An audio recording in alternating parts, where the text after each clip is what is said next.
Bang! Neeves Knives, I'm Jared, and here we have a new knife for the first time. I've never tried anything from this company. This is from R&H Knives, and they are out of Czechoslovakia. And you can see here we have Elmax and then carbon fiber, but this carbon fiber is side cut carbon fiber, which is my favorite carbon fiber ever. You see all the details here. He does have a few different models, and because, you know, there is a lot of handwork in these, you know, you can get different materials and stuff like that, just depending on what you want. Comes with, you know, a bit for, you know, the proprietary pivot. Now, like I said, you can get other materials if, you know, if you want. This one has the side cut carbon fiber, which, like I said, this is my absolute favorite carbon fiber. I love this stuff. Now, you never see this on production knives. Now, I'm hoping to possibly do some of my own. I'd like to do a knife with side cut, specifically wavy weave side cut, which is just basically where the wavy weave is much thicker. It's much bolder. I think it looks sick. But even this stuff, the regular carbon fiber that's side cut, look at that. That is gorgeous. I love, love, love that. It's got a nice finish over it. Very, very smooth. Almost like a polish in a way. It looks like almost like silky hair. I love it. Then this Elmax blade, and he's heat treating the steels between 61 and 63.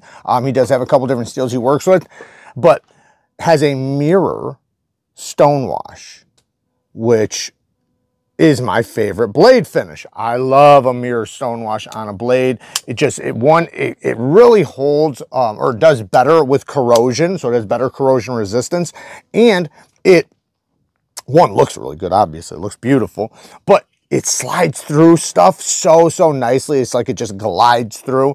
And I found that it's very durable, you know, from scratches and stuff like that. I know a lot of people really fell in love with the Spyderco Slish Buoy because it had somewhat of a similar finish. And it is, you know, obviously a higher end finish than what you expect or what you see typically on production knives.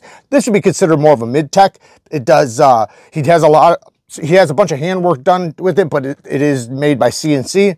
So he has CNC machines, makes his knives, and then, you know, finishes everything off, you know, probably by hand. Titanium frame, or titanium liner lock. I was gonna say frame because it is thick, but titanium liner lock. You know, and then you got the carbon fiber overlays, titanium mill pocket clip, and a titanium backspacer with a hidden lanyard back there. The edges are chamfered really nicely all the way around on the carbon fiber and on the titanium. Looks really cool. The fitment is really nice with that blade in between the scales. The geometry, very thin.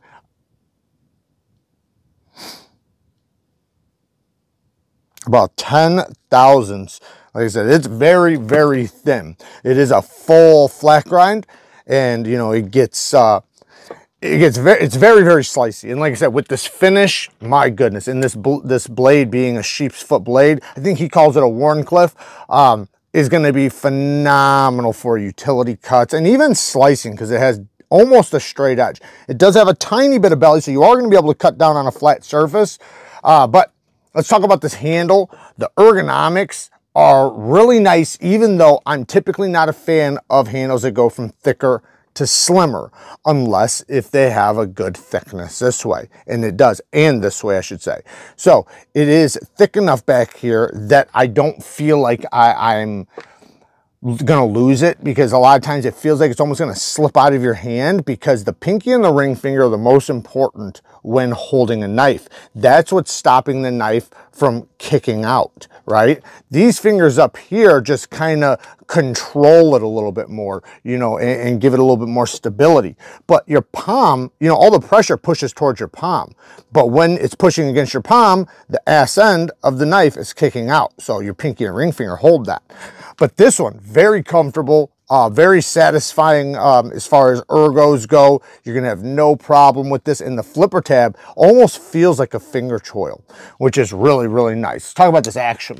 So we have a flipper tab, a very minimal flipper tab. I like how he did the cuts right there, you know, to kind of cut back the scale so you can get to that flipper tab. Great detent. Detent is nice and snappy. Nice sound too. It might not come over the mic, but it does have a nice sound.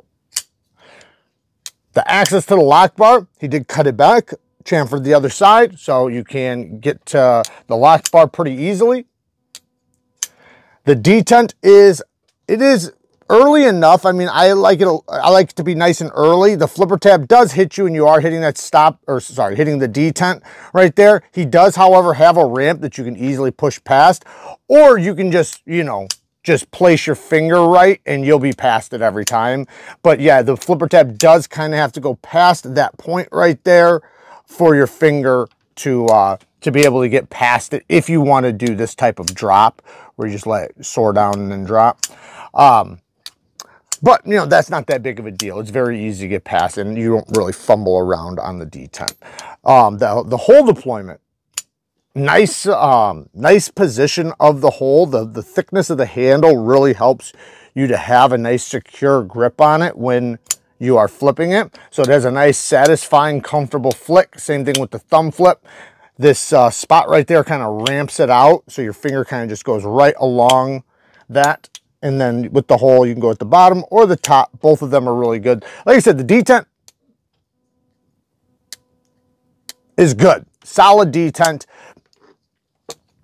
And the hardware, titanium hardware, I believe, and then it has the proprietary pivot as we talked about before. Right here, he sends you the tool, which is cool. You know, technically, if you lost it, you could use a thick flathead or something. The green ano, I love the combination between the green ano and the side cut carbon fiber, or cross cut, side cut, whichever one you want to call it, coupled with this mirror polish blade. I think it just looks beautiful. This is going to be a phenomenal user, or even just a phenomenal piece in a collection. It is very, very well done. Now, I do have, obviously, like always, or like usually, I do have some nitpicks. There's nothing bad on this though, right? I don't really have any real negatives. I only have some nitpicks. So one nitpick is, I wish the flipper tab had some jimping on it. You know, if your fingers are sweaty or wet, you know, it might be a little slippery because the blade is polished. And being a polished blade, you know, you just kind of want a little bit of grip there. It's fine. I've never slid off of it or anything, but it'd be nice. Next thing is, because of where the detent ball lands right there, I wonder if maybe just cutting this back a little bit farther would have made it a little bit better, or two, just sliding the detent ball more forward so that by the time you're right there, you're already on the detent ball. Now, the thing is he has a steel lock bar insert, so you'd have to get steel lock bar inserts with the detent in the steel lock bar insert. In this case, he has it, I believe, right before it. Not a big deal. This is literally like just, you know, me just talking right now, but that might potentially, you know, get you past that detent a little bit better if that's even something you care about. But like I said, it doesn't really come up. So these are just petty nitpicks. Next thing is, oh, you know, I would, you know, as far as cutting this back or whatever, it would be cool to have just a tiny bit of traction right there. It's fine. Like, it's not like slippery or anything, but I tend to like that. If the lock bar is not cut back like really, really far and it's just a little like this one, then if you're going to put a chamfer right here, just give a little bit of texturing right there. That's always a nice little touch. Now, all these little things add to a lot more work. So, you know, they could be just completely out of the question, especially for the price. But the only other thing I can say is the milled titanium pocket clip. It works great in and out of the pocket, super smooth, but I wish it had a little more room up here. So my thick pockets, it'll go in my thick pockets. And like I said, the ramp is great. It's super smooth. The tension's nice. Even on a little clip like this, the tension's great. Like, this thing is smooth. But I wish it was just up a little higher back here, because my thicker jeans do get really tight when you go to put it in there. It's fine right here, but then once you get all the way up to there, it gets really tight. Okay, then the only other thing, sorry, there is one other little thing, and that's the sharpening tool and plunge grind. It's okay. It's good. You know, well, it's okay. They gave you a couple sharpenings. So here's the start of the edge bevel, and then here's the end of the plunge grind. So you have that little bit of life right there to sharpen off. Now, just to show you something. So if I take this box right here, just think of this as a sharpening stone. When I'm right here, you see how if I go back right here, bam, right there, I'm hitting my plunge grind right there with the stone, the corner of the stone. See how it's hitting right there? So that will cut into that when I sharpen, and it will, you know, just look a little messy. Now, yes, you can start right there and be very careful, and that's what I would do. I would probably take my finger and make it a little blocker so that I never go past a certain point. But it's still, you know, I'd like a little bit more room between the edge and the end of the plunge grind, not the beginning, so that you never have to worry about a smile, you never have to worry about hitting the plunge, and, you know, it just makes sharpening a little bit easier and cleaner. And then also, I can lower back my edge angle really far if I want to. This is very thin behind the edge. I honestly probably wouldn't lower back the edge angle very far, if at all, maybe a little bit. And it did come with a screaming sharp edge. Very, very sharp. The jimping on the spine is actually very functional. The whole knife all around is an absolute banger. This is a sweet, sweet piece in anybody's collection.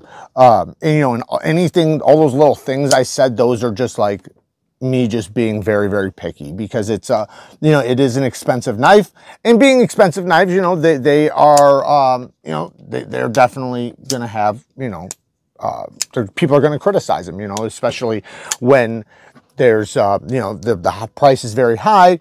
And I'm not saying it's overpriced, I'm just saying when you're spending so much for a knife, you tend to, you know, draw some lines out of things that are important to you or whatever.